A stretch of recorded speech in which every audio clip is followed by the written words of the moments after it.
ജോലി കഴിഞ്ഞ് ഏറെ വൈകി വീട്ടിലെത്തിയപ്പോൾ ദാണ്ട കിടക്കണു മുറ്റത്തൊരു അതിഥി. ഈ അതിഥി ഏതിനത്തിൽപ്പെടുന്നതാണെന്ന് എനിക്ക് യാതൊരു പിടുത്തവും കിട്ടുന്നില്ല. കക്ഷിക്ക് വിഷയമുണ്ടോ ഇല്ലയോ എന്നൊന്നും തിരിച്ചറിയുവാനും പറ്റുന്നില്ല. നട്ടപ്പാതിരയ്ക്ക് വളരെ അപ്രതീക്ഷിതമായി വീടിന്റെ മുറ്റത്ത് വെച്ച് ഇതിനെ കണ്ടപ്പോൾ ഞാൻ ആദ്യം ഒന്ന് പകച്ചുപോയി. എന്നിരുന്നാലും ധൈര്യം സംഭരിച്ച് ഞാൻ ഈ വീഡിയോ എടുക്കുകയാണ്. കാഴ്ചയിൽ ആൾക്ക് വലുപ്പം കുറവായതുകൊണ്ട് ചെറുപ്പമാണെന്ന് തോന്നുന്നു.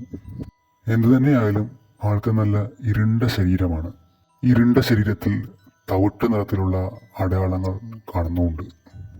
കക്ഷി ഒറ്റയ്ക്കാണോ, ബന്ധുമിത്രാദികൾ ചുറ്റുവട്ടത്ത് എവിടെയെങ്കിലും ഉണ്ടോ എന്നൊക്കെ ദൈവം തമ്പുരാന് തന്നെ അറിയാം. ഇദ്ദേഹം ഏതിനത്തിൽ പെടുന്നതാണെന്ന് കണ്ടിട്ട് നിങ്ങൾക്കാർക്കെങ്കിലും മനസ്സിലാകുന്നുണ്ടെങ്കിൽ കമന്റ് ബോക്സിൽ രേഖപ്പെടുത്തുക. കക്ഷി ഇപ്പോൾ വീടിന്റെ പരിസരം വിട്ട് ദൂരേക്ക് മാറി പോവുകയാണെന്ന് തോന്നുന്നു.